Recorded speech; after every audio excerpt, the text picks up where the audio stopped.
Brian Laundrie's parents told cops where to find their son in exchange for immunity, his close friend believes.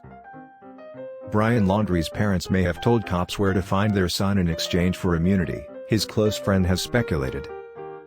Laundrie's longtime pal told The Sun exclusively that they believe Brian's parents made a deal with the district attorney for immunity. The friend said that Laundrie's notebook could contain clues. Credit, Fox News. Cops found a notebook while Chris Laundrie unearthed a dry bag. Credit, WFLA. Web sleuths have similarly speculated Laundrie's parents made a deal with the FBI. Credit, WFLA. The tipster, who wishes to remain anonymous, revealed the information came from someone who knows Laundrie's family and is a close friend of the pair. They said, "We believe his mom and dad struck some sort of secret deal of immunity between either the Florida DA or the FBI. Obviously, they want to save themselves and every little bit they have left."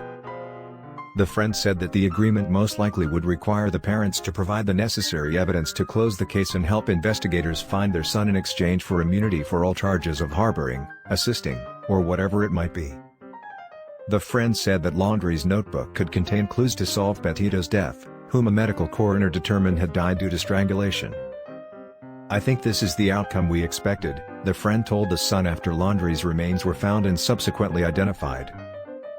"I don't know if it's the one we would ask for," the friend. The revelation comes after web sleuths have similarly speculated Laundrie's parents made a deal with the FBI to reveal what they know about where the location of his body might be on the condition they were free from prosecution. In a TV interview, the lawyer for Laundrie's family said conversations were had with respect to certain charges insisted conversations were had with respect to certain charges after claims were put to him. But internet detectives believe there were clearly negotiations that they claim led to Laundrie's parents telling authorities information related to where their son's body was, in exchange for immunity from being prosecuted.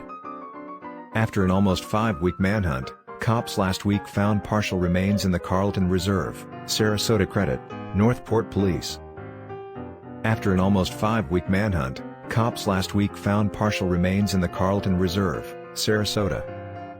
They positively identified the skull and bones as belonging to Laundrie, 23, through his dental records. A cause of death has not been released as the remains were sent to an anthropologist.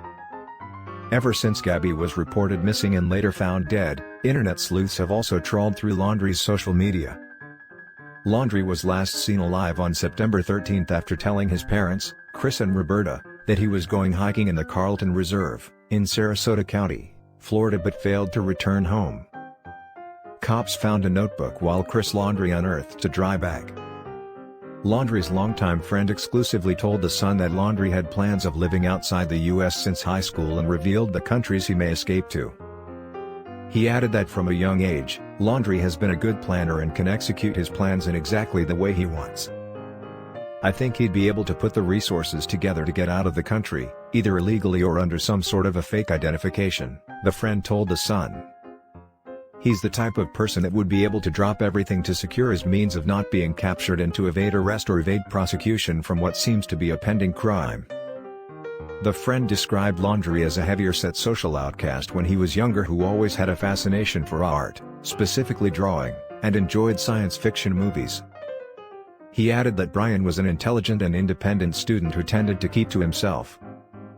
Brian's favorite film director is Neil Blomkamp, who created Chappie, Elysium, and District 9. Blomkamp is from South Africa, the friend said.